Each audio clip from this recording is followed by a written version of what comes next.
আসসালামু আলাইকুম সুপ্রিয় দর্শক, আশা করি ভালো আছেন, সুস্থ আছেন। আজকে দেখাবো খুবই ট্রেডিশনাল একটা রান্না, আলু দিয়ে গরুর মাংস। তবে আমি আজকে যে উপায়ে যে রান্না করব, এটা খেতে অসম্ভব ভালো লাগে আর স্বাদও অনেক মজা হয়। খুব অল্প মশলা দিয়ে এই রান্নাটা তৈরি করে দেখাচ্ছি। এখানে আমি 1 কেজি পরিমাণ গরু মাংস নিয়েছি, হাড় মাংস চর্বি সহ নিয়েছি, এই দেখতেই পাচ্ছেন। তো এটা একটু ভালো করে ধুয়ে তারপর একটু পানিটা ঝরিয়ে রাখবো। এর সাথে আমি প্রথমে কিছু মশলা দিয়ে দিচ্ছি। এখানে পেঁয়াজ কুচি দিলাম 1 কাপের মতো, আদা বাটা রসুন বাটা 1 টেবিল চামচ করে, তবে আদা বাটাটা একটু বেশি দিবেন। এখানে ধনিয়া গুঁড়া 1 চা চামচ, জিরা গুঁড়া 1 চা চামচ করে দিচ্ছি। আসলে পরিমাণ বুঝে এই মশলাগুলো দিতে হবে। হলুদ গুঁড়া 1 চা চামচ দিলাম, আর মরিচ গুঁড়া 1 চা চামচের চেয়ে একটু বেশি করে দিচ্ছি। তারপর দিয়ে দিলাম লবণ স্বাদ মতো। এখানে এলাচি, দারচিনি, লং, গোলমরিচ, তেজপাতা দিয়ে দিলাম, এগুলো পরিমাণ করে দিলাম। এরপরে এখানে প্রায় হাফ কাপের মতো আমি সরিষার তেল দিলাম, পরবর্তীতে লাগলে দিব। আসলে মাংসতে যদি একটু চর্বি থাকে তাহলে তেল একটু কম দিলে অসুবিধা নেই, যদি চর্বি কম থাকে তাহলে তেলটা বেশি দিবেন। আমি এখানে সরিষা তেল দিয়ে রান্না করছি আর হাত দিয়ে ভালো করে মেখে রেখেছিলাম। এই যে হাত ধোয়ার পানি দিয়ে প্রায় আমি 10 মিনিটের মতো রেখে দিয়ে এরপর এটা আমি চুলাতে বসাতে নিয়ে যাচ্ছি। এখন আমি এটা চুলাতে বসিয়ে দেব, চুলা ধরিয়ে দিলাম, দিয়ে আমি ঢাকনা দিয়ে প্রায় 20 থেকে 25 মিনিট রান্না করলাম। 20 থেকে 25 মিনিট পরে দেখেন মাংসে কিন্তু ভালোই পানি উঠেছে। তো এই পানিতে কিন্তু মাংসটা সিদ্ধ হবে না, কিন্তু চেষ্টা করবেন চুলার আঁচটা একটু লোয়ের থেকে একটু বাড়িয়ে রাখতে, না হলে এই মাংসের পানিতে কিন্তু মাংসটা যখন একটু কষানো হয় টেস্টটা একটু ভালো আসে। তো আমি এখন ভালো করে নাড়িয়ে দিচ্ছি। এখন আসলে কাজ তেমন কিছু না, একটু পরপর এসে দেখতে হবে, মাংসটা ভালো নেড়ে দিতে হবে, পোড়া যেন না লেগে যায়। আরও প্রায় 20 মিনিট পরে আমি আসি, দেখেন মাংসের যে পানিটা সেটা কিন্তু শুকিয়ে গিয়েছে। তো মাংসটা সিদ্ধ হওয়ার একটা ব্যাপার আছে, তার আগে আমি একটু নেড়ে দিয়েছি।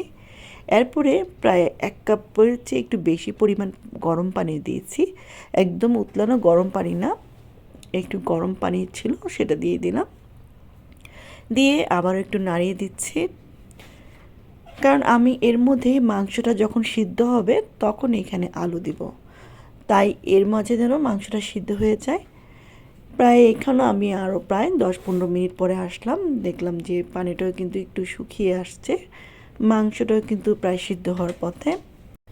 অনেক সময় গরু মাংস সিদ্ধ হওয়ার আগে যদি আলু দিয়ে দিই, তখন দেখা যায় যে মাংস সিদ্ধ হতে আলুটা একদম বেশি নরম হয়ে যায়, তখন ঝোলটা কেমন জানি ঘন হয়ে যায়। তো মাংসটা যখন একটু 90% প্রায় সিদ্ধর পথে, তখন এই আলুটা দিয়ে দিতে হবে। আমার এটাও প্রায় সিদ্ধ হয়ে গিয়েছে, পুরোপুরি সিদ্ধ হয়নি। তো এখন আমি আলুগুলো দিয়েছি, আমি আলুটা না ভেজে দিয়েছি, চাইলে আলু ভেজে দিতে পারেন। এখানে আমি দিয়েছি শুকনো মরিচ 3টি। আসলে এই শুকনো মরিচ এখন দেওয়ার কারণে এই মাংসের স্বাদটা কিন্তু আরও বেশি ভালো হয়।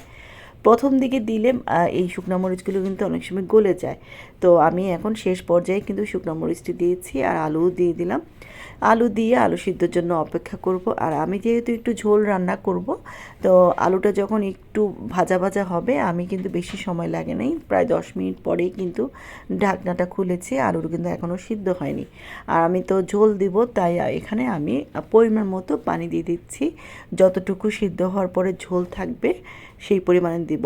আমি পরবর্তীতে আর পানি দিব না, এবার এখানের মধ্যে এই ঝোলেই সিদ্ধ হয়ে যাবে। আর পানিটা কিন্তু আমি গরম দিয়েছি, তো আশা করি এর মধ্যেই সিদ্ধ হয়ে যাবে। একদম লোয়ে চেয়ে একটু বাড়ানো রেখেছি।